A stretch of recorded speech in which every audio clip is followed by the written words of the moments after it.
ரயில் புறப்படுவதற்கு 10 மணி நேரத்திற்கு முன்பே பயணிகள் அறிந்து கொள்ளும் வகையில் சில குறிப்பிட்ட ரயில்களுக்கான பயண டிக்கெட் நிலை விதிகளை இந்திய ரயில்வே மாற்றியமைத்துள்ளது. இந்த புதிய விதிகளால் காத்திருப்போர் பட்டியலில் இருக்கும் பயணிகள் தங்கள் டிக்கெட் உறுதியாகவில்லை என்ற நிலையில் மாற்று ஏற்பாடுகளை செய்ய கூடுதல் அவகாசம் அளிப்பதே இதன் நோக்கமாகும். காலை 5 மணி முதல் மதியம் 2 மணி வரை புறப்படும் ரயில்கள்.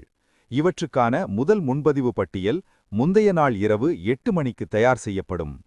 மதியம் 1 மணி முதல் நள்ளிரவு 11:59 மணி வரை மற்றும் நள்ளிரவு முதல் அதிகாலை 5 மணி வரை புறப்படும் ரயில்கள். இவற்றுக்கான முதல் முன்பதிவு பட்டியல் ரயில் புறப்படுவதற்கு 10 மணி நேரத்திற்கு முன்னதாகவே தயார் செய்யப்படும். முன்பு ரயில் புறப்படுவதற்கு 4 மணி நேரத்திற்கு முன்பே முதல் பட்டியல் தயாரிக்கப்பட்டது என்பது குறிப்பிடத்தக்கது.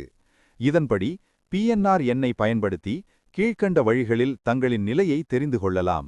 IRCTC அதிகாரப்பூர்வ இணையதளம் அல்லது அங்கீகரிக்கப்பட்ட செயலிகளில் செக் PNR ஸ்டேட்டஸ் பகுதிக்குச் சென்று சரிபார்க்கலாம். உங்கள் 10 இலக்க PNR எண்ணை 139 அல்லது 56767747 என்ற எண்ணிற்கு SMS அனுப்பலாம். எந்த ஒரு போனிலும் 139 என்ற எண்ணை அழைத்து நிலையை அறியலாம்.